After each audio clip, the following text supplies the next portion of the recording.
my wife. I'll be picking her up at the airport this afternoon at Level Field.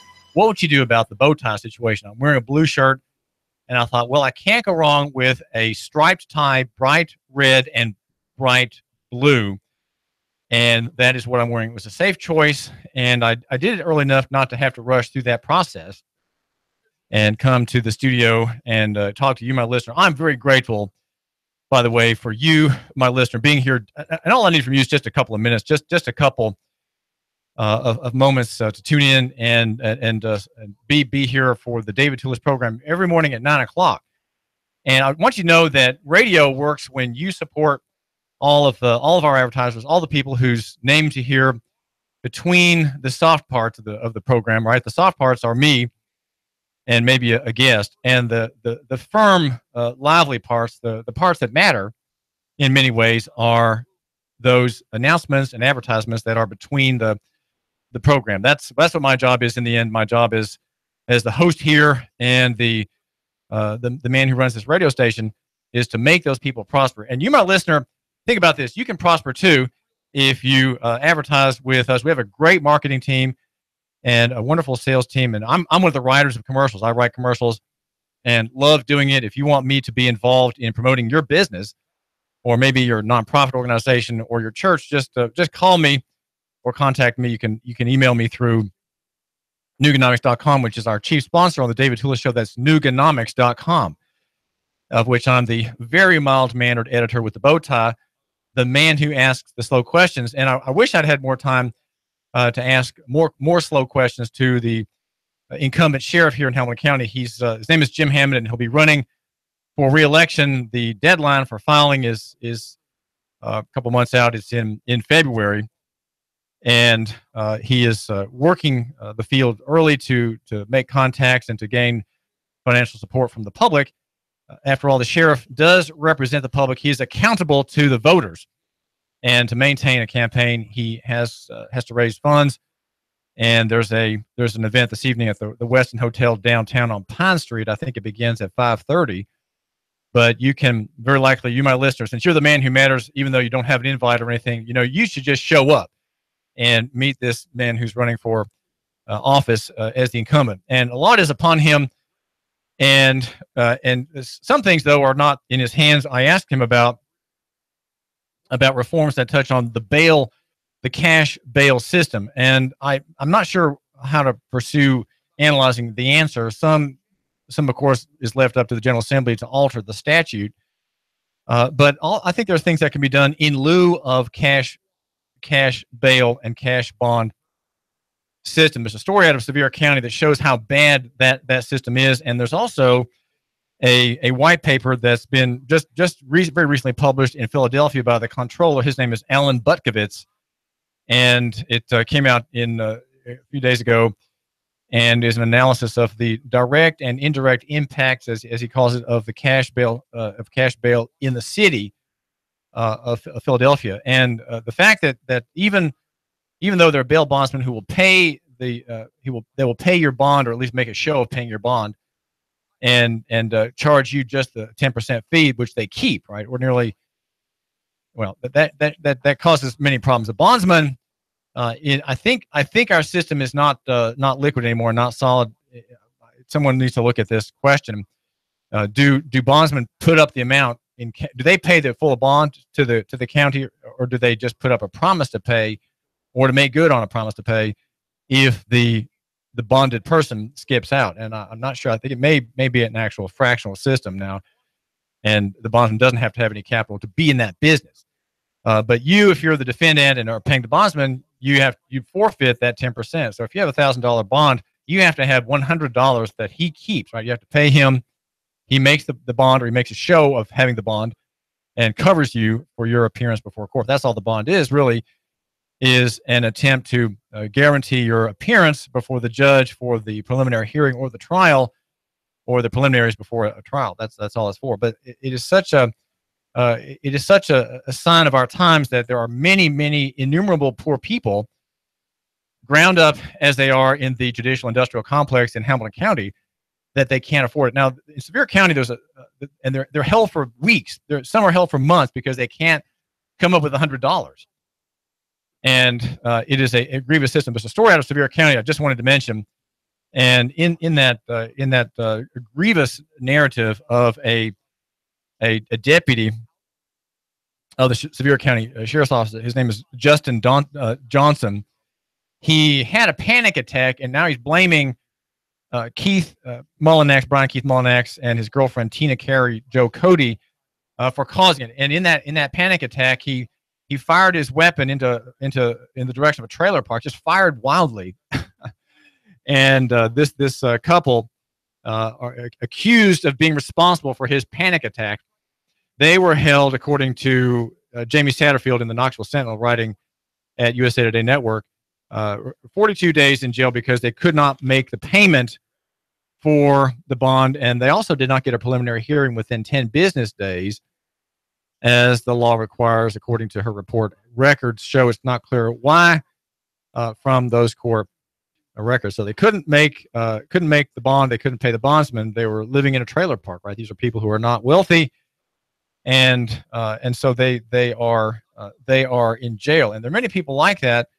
Some have mental problems. Some have no family. Some are in deplorable physical condition. They're not healthy. They're sick.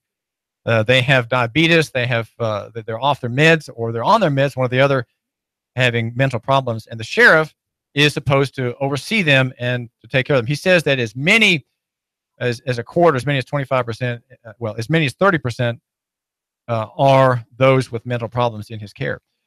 And I think what we want to consider is the prospect of making local decisions. And I asked Jim Hammond, do you have authority to change this cash bail system by an alternative method, such as bracelets, which show where someone is, and are a kind of a softer way of guaranteeing that person will show up in court? Because that's what the bail bond system is all about anyway, to guarantee, in almost all cases, to guarantee that the person will show up.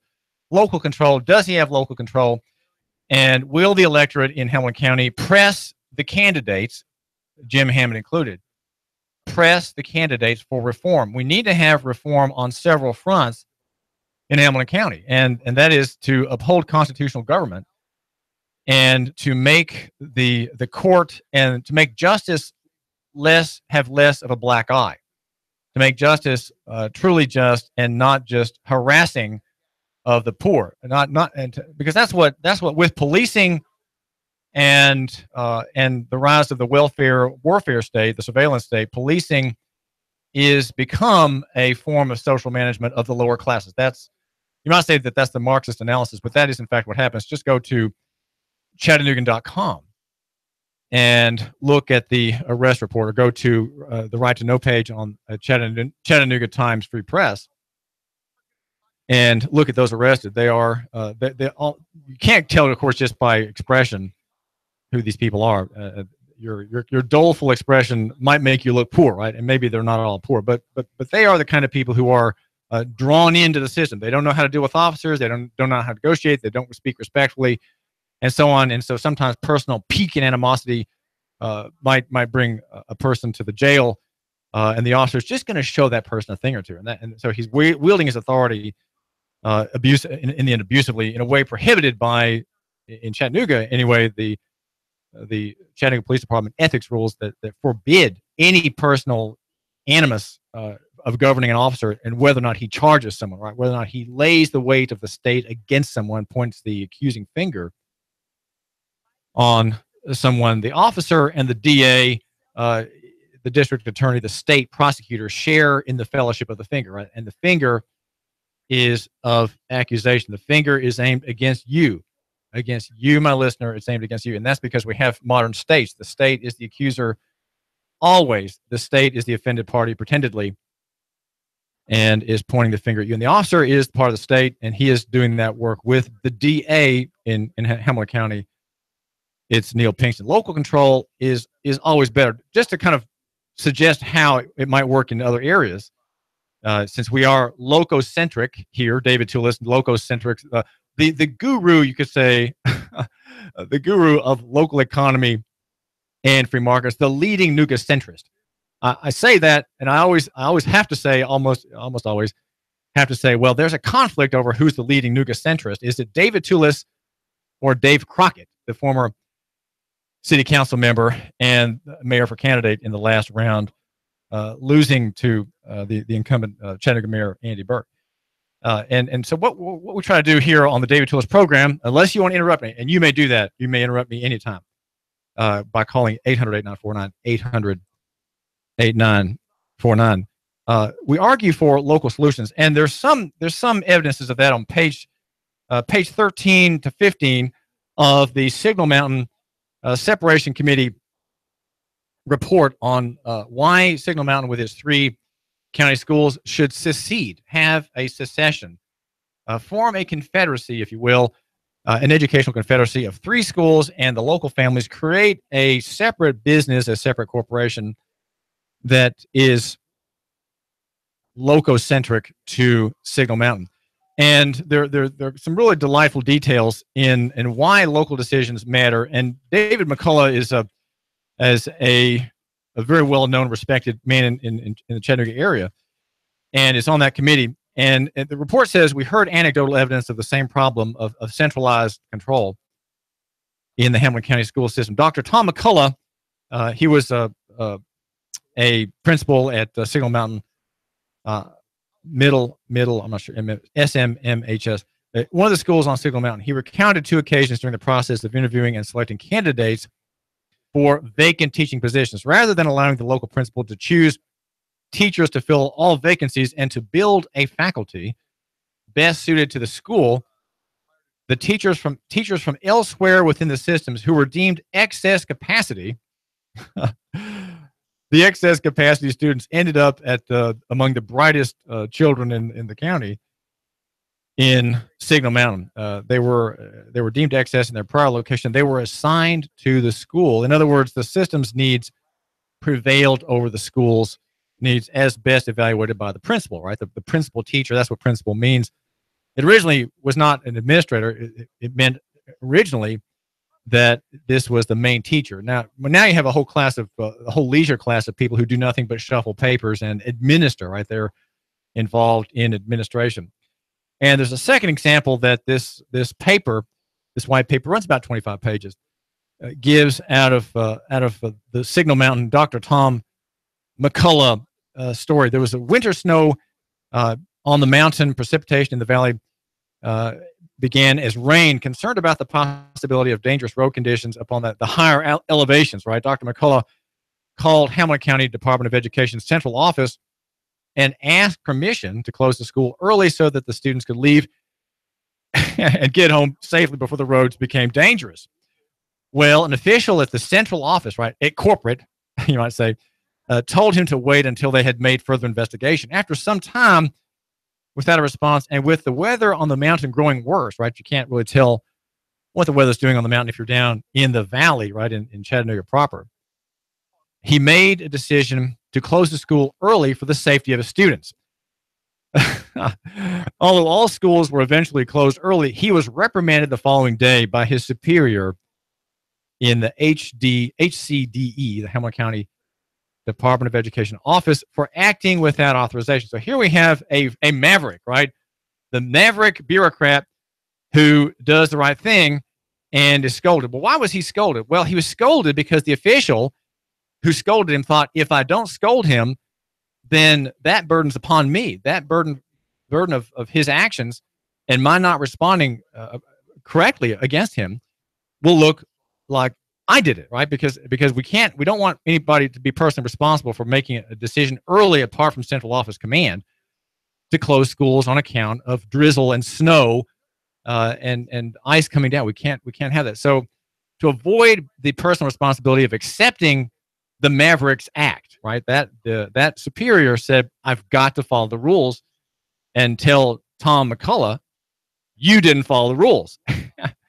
and so, you need to not do that anymore. You need to just wait for us. We will take responsibility here, as if it were to say, but of course that's not really what happens. You have bureaucrats who rarely take responsibility. And that the whole idea of bureaucracy is that no one is personally in charge. It's a machine, right? It's a rational machine that operates ostensibly for the benefit of students.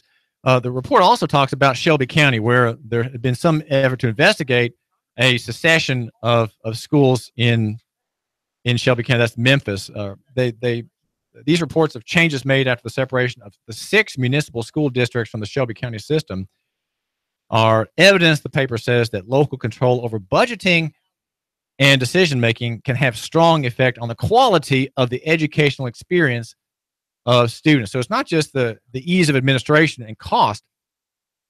These Signal Mountain analysts are saying in the committee, they're saying that the educational experience is better. Prior to the separation, the expression of local needs, and here we go again, had to filter up the chain of command to the central administrative officers in the 150,000 person or student system. One superintendent told us that in his prior position as deputy superintendent of the Shelby County system, he often had to watch the evening news report on television to find out what had happened that day in the schools under his command. Now, he is able to visit all 11 schools in his district and meet in person with the principals in a single day. So you have more control. You have more supervision, right? After all, that's why you have a principal. He's not just the teacher anymore. He's a supervisor, right? He's kind of a superintendent. The word superintendent simply means one who intends, right? He's an intender, right?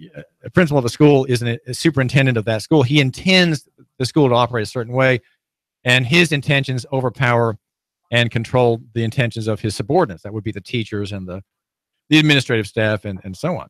And so if you have a superintendent of a school system, his intention is supposed to be super over those of the principals of the schools and, of course, the teachers. So you have a top-down mechanism, a kind of eye on top of the pyramid design. And that's the way it has to be. It really can't be any other way. That's just the way bureaucracies work. But then you have all the other problems that you have no accountability, and you have a kind of backward-looking orientation. In a marketplace school system, if we could ever have one here in Hamilton County, you would not have a backward-looking orientation. You would have a forward-looking, customer-oriented service by all the people, right? Because they all really have a personal stake, and their bonuses would depend partly on their local control and local responsibility. So we want really a private system, and it is. I guess we could say, if we want to praise Hamilton County residents like you, my listener, we would praise you for being a stolid person, right? For not thinking new thoughts, for not recognizing that the internet is here, that we have YouTube, we have Khan Academy, we have online, endless online offerings for highly academic courses. MIT, Harvard, many other universities have all of their important lectures from their noted professors online for free. And we here in Hamilton County are so solid. We're so loyal. We're so local economy oriented that we would never even think of doing away with the county's biggest employer and having it replaced by myriad players, myriad nonprofits, myriad churches, individuals, entrepreneurs, thinkers and doers, and remarkable people, right? Remarkable people who end up creating new things, right? New ideas. We don't want to have them come because we are localists, right? We are local economy people, and we want to keep what we've got. We want things to be as they always have been. It doesn't matter that they're inefficient. It doesn't matter that they're running blind. It doesn't matter that they are, might say backwards pissing, right? Retromagant, right? It doesn't matter that they're retromagant, backward pissing. We don't care about that.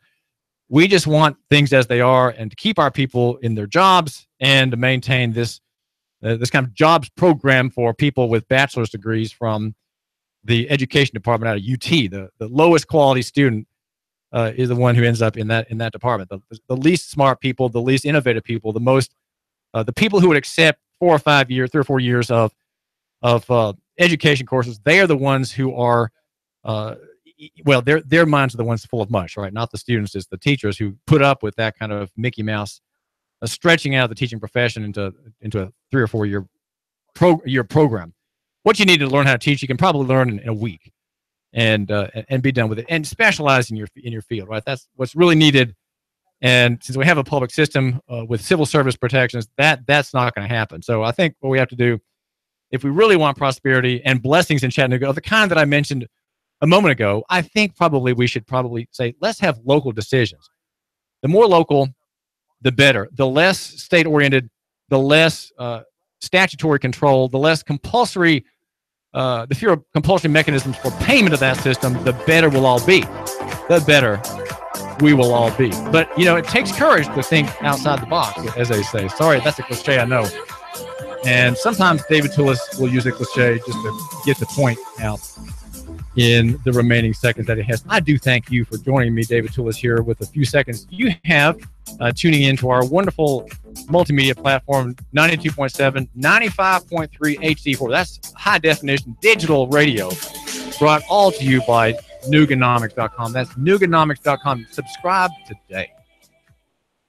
The Tennessee Valley's news talk leader, Nooga Radio.